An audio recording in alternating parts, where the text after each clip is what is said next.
immersed beneath the floorboards. The first thing you notice when you return to the countryside is the scent. Not just one scent, but 1,000, all woven together into a single living blanket of air. In the city, in Phnom Penh, the air smells of progress, of hot asphalt, exhaust fumes, and the fried garlic from 100 street carts. But here, in my grandmother's village nestled in the green heart of Kampong Spew, the air smells of time itself.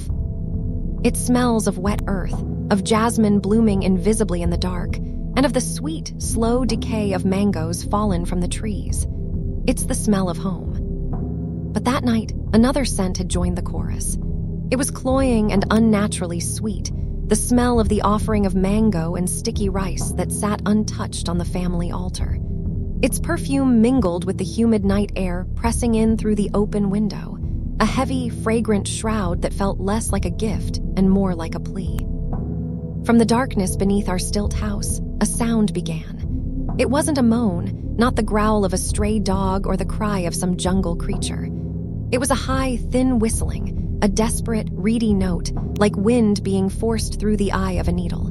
It was a sound that didn't belong to the natural world. And then the house began to answer.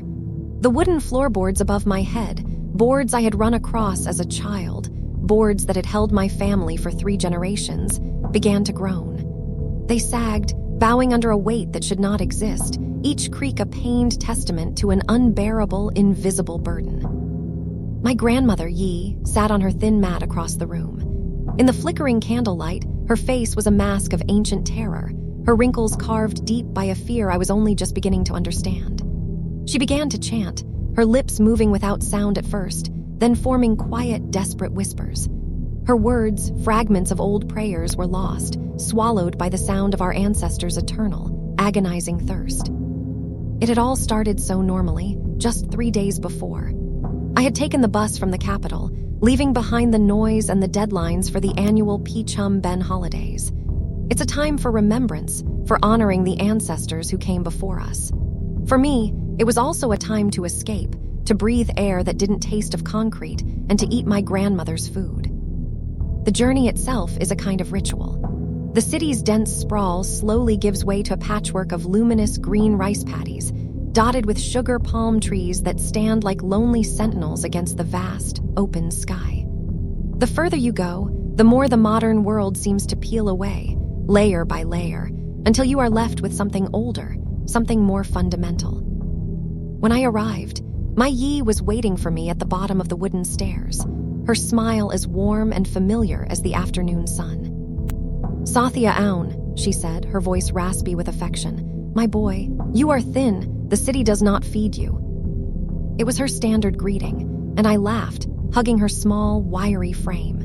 The house was exactly as I remembered it. Built of dark, weathered wood and raised high on thick stilts, it was more a part of the landscape than a structure sitting on it. Below, in the cool, earthy shade, chickens scratched in the dust and old clay pots were stacked against a support pillar. Above, the living space was simple and open, designed to catch any breeze that might stir the heavy, humid air. The first day was perfect. My mother and father were there, along with my younger sister, Lena. We talked, we laughed, and we ate. We ate sour fish soup, prahak katis with fresh, crisp vegetables, and plates piled high with fragrant jasmine rice. It was a day of warmth, of family, of belonging. The house felt safe, solid. It felt like a sanctuary. As evening fell, my grandmother began her preparations for the first offering. This was her domain. She moved with a slow, deliberate grace, her hands, though wrinkled and frail, working with a lifetime of practice. She sliced a perfectly ripe mango, its flesh the color of a sunset. She arranged it beside a mound of sweet, sticky rice, glistening with coconut cream, on a small, ornate silver platter. But as I watched her, I noticed something different in her demeanor. Usually, this was a joyful task, an act of love and remembrance. Tonight, her movements were tight with anxiety. Her brow was furrowed in concentration, and she muttered to herself as she lit the incense, the thin tendrils of smoke carrying a prayer I couldn't quite hear. There was a shadow in her eyes I had never seen before, a deep, weary apprehension. She placed the offering on the highest shelf of the household altar, before the faded, black-and-white photograph of my great-grandfather. Ta Kem, a man I never knew, who stared out from the frame with stern, unsmiling eyes. Later that night, as the rest of the family slept under their mosquito nets, I lay awake, listening to the familiar symphony of the rural night. The chirping of crickets, the deep croak of a bullfrog, the gentle rustle of palm leaves in the breeze. It was a peaceful sound, one that had lulled me to sleep since I was a child. But then, a new sound slipped into the chorus. It was faint at first, so faint I thought I was imagining it, a high, thin whistle. It seemed to come from everywhere and nowhere at once. I sat up, straining my ears. It wasn't the wind. The air was perfectly still, so heavy and wet you could feel it resting on your skin. The sound was purer than wind, more focused. It was a single, sustained note of longing, of need. I told myself it was just a strange insect, or the house settling. I lay back down, closed my eyes, and forced myself to drift off. The next morning, the first thing I noticed was the offering. It was still on the altar, exactly as my grandmother had left it. The mango slices were beginning to brown at the edges, and a single fly buzzed lazily around the sticky rice. The incense had long since burned out, leaving a fine gray ash. My mother saw me looking. "Ah, the spirits must not have been hungry last night," she said with a light, dismissive laugh. But her laugh didn't reach her eyes. She quickly took the platter down and threw the food to the chickens.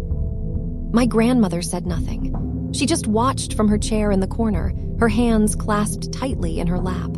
Her silence was heavier than any words. Throughout the day, a strange quiet fell over the house. The easy laughter of the first day was gone, replaced by a subtle, unspoken tension. My father was irritable. My mother was distracted.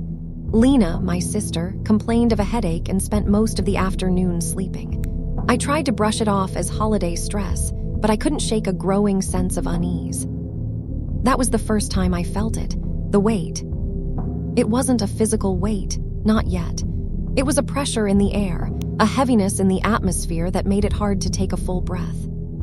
It felt like the moments before a monsoon breaks, when the sky turns a bruised purple and the world holds its breath, waiting for the deluge. But the storm never came. The pressure just stayed, building slowly, invisibly. I tried to talk to my mother about it as we were washing the dishes. "Does the house seem strange to you, Mac?" She kept her eyes on the pot she was scrubbing. "What do you mean, strange?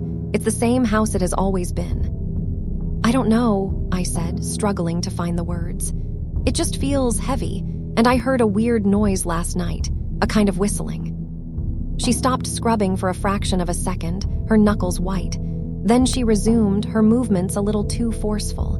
"You're used to the city," she said, her voice tight. "You've forgotten the sounds of the country, it's nothing." But I knew it wasn't nothing, and I knew that she knew it too. That night, the second night, the feeling of pressure intensified. It was as if the air itself had become a thick, viscous fluid we were all wading through. Dinner was a quiet, joyless affair. Everyone ate quickly, avoiding each other's eyes, eager to retreat into the perceived safety of their own thoughts. My grandmother prepared the offering again. The same mango, the same sticky rice. But this time, she added a small cup of clean water. Her hands trembled as she placed it on the altar. Her whispered prayers were more urgent now, more desperate. When darkness fell, the whistling returned. This time it was louder, sharper. It wasn't a sound of longing anymore. It was a sound of agony, a raw, piercing cry of need that scraped at the inside of my skull. It came, as before, from beneath the house, from the dark, damp earth below our feet. And then, the floorboards began to speak. A low groan started from the corner of the room, near the altar. It was the sound of wood under immense strain. I sat bolt upright, my heart hammering against my ribs. The groan spread, moving across the floor like a wave. A long, tortured creak, as if a giant, unseen foot were taking a slow, deliberate step. Then another, and another. The entire house seemed to sigh under an impossible load. I could feel it through my mat, a deep, resonant vibration. It felt as if the house were being pressed down into the earth, slowly, inexorably. I looked across the room at my sister. Lena was fast asleep, but her face was pale and slick with sweat. In her sleep, she whimpered, a small, frightened sound. My parents were in the other room, but I could hear my father's restless turning, the creak of his bed frame. No one was sleeping peacefully. No one could. Only my grandmother was still. She sat in the darkness, a small, unmoving silhouette. She wasn't chanting anymore. She was just listening, her body rigid with a fear that seemed to radiate from her like a cold aura.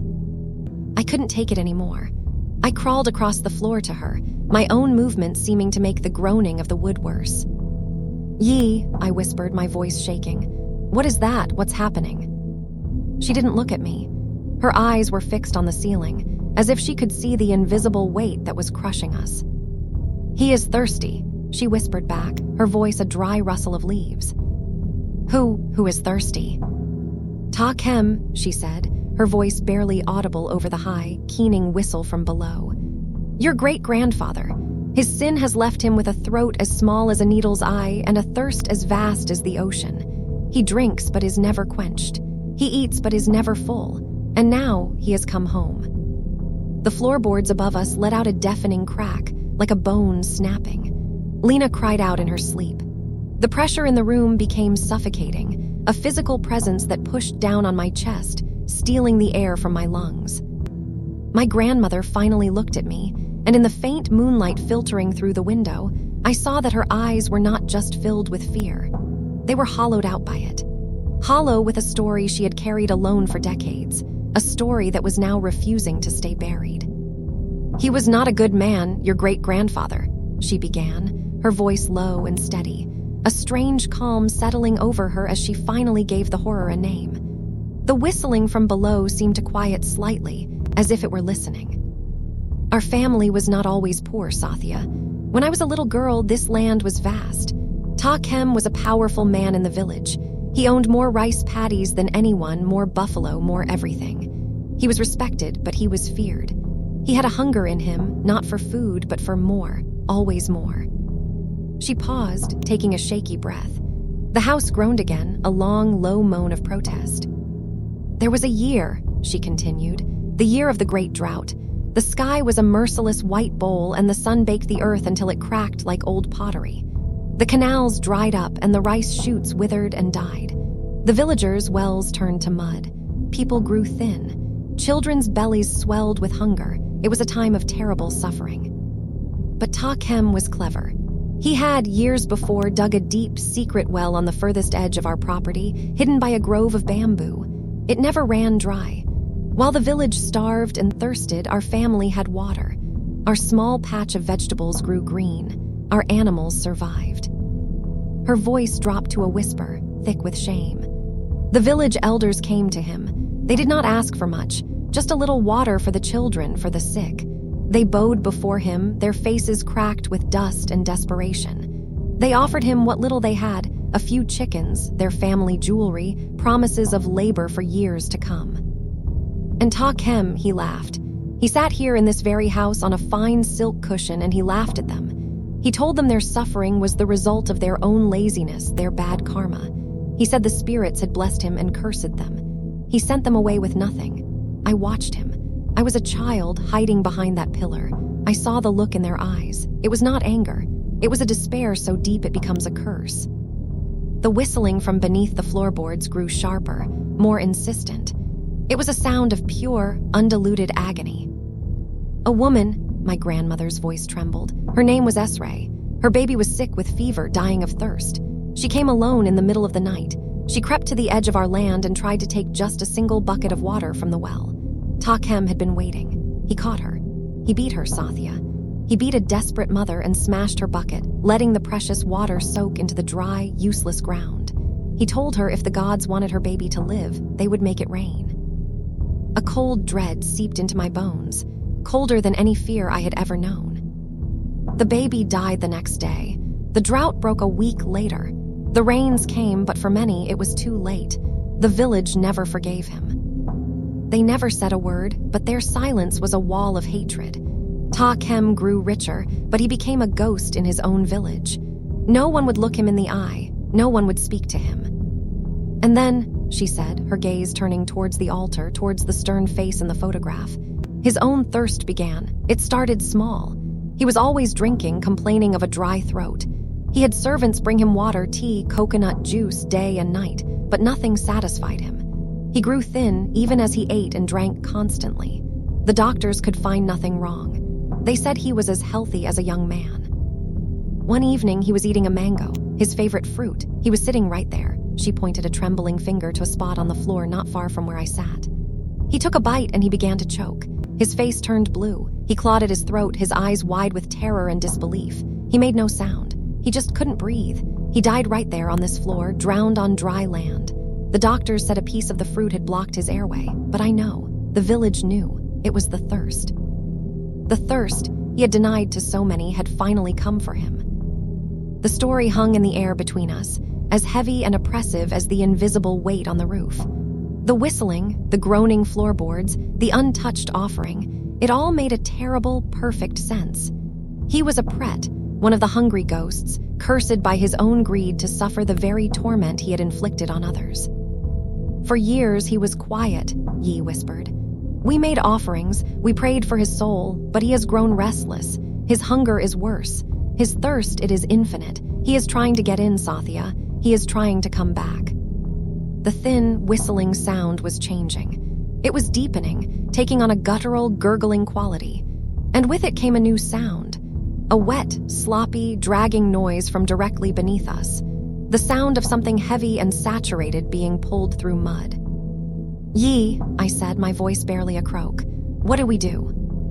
An offering is not enough, she said, her voice gaining a sliver of strength, of resolve. A simple plea is not enough. His sin was too great. We cannot banish him, but we must appease him. We must give him a drink. The next day passed in a blur of surreal, terrified preparation. The sun seemed too bright, the chirping of the birds too cheerful for the horror that had taken root in our home. My mother and father no longer bothered with denial. Their faces were pale, their movements jerky and frightened. They followed my grandmother's instructions without question. The modern world, with its logic and its explanations, had crumbled away, leaving only the ancient, terrifying truth. Yi was a different person. The frail, gentle woman was gone, replaced by a grim priestess preparing for battle. She sent my father to the market, not for food, but for specific items.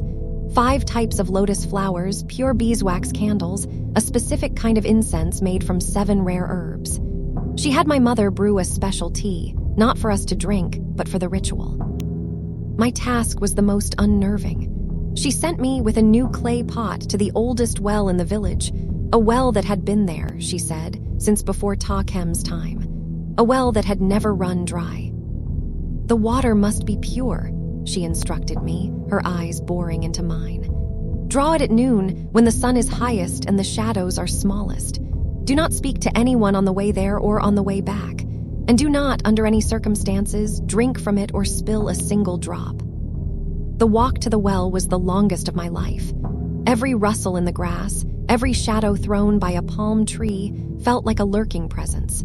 The villagers I passed averted their eyes, their faces blank. I wondered if they knew. If this was a story, a fear that the whole village had been living with in silence for generations. The well was old, its stone sides covered in moss. As I lowered the bucket, the air grew cold. The water was dark and still. I pulled it up, my heart pounding, and carefully filled the clay pot.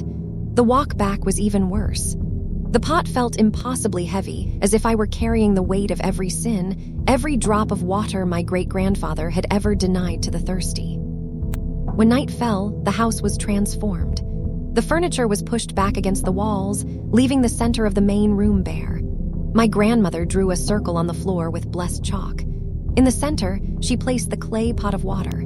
Around it, she arranged the lotus flowers and the beeswax candles. The air was thick with the strange, pungent smell of the 7-herb incense. We all sat outside the circle. My father, my mother, Lena, and me. No one spoke. The only light came from the flickering candles, which cast long, dancing shadows that seemed to writhe and twist like living things. As the last light of dusk faded from the sky, it began. The whistling, it started low, a questioning, curious sound. Then it grew in intensity, a symphony of desperation from beneath our feet.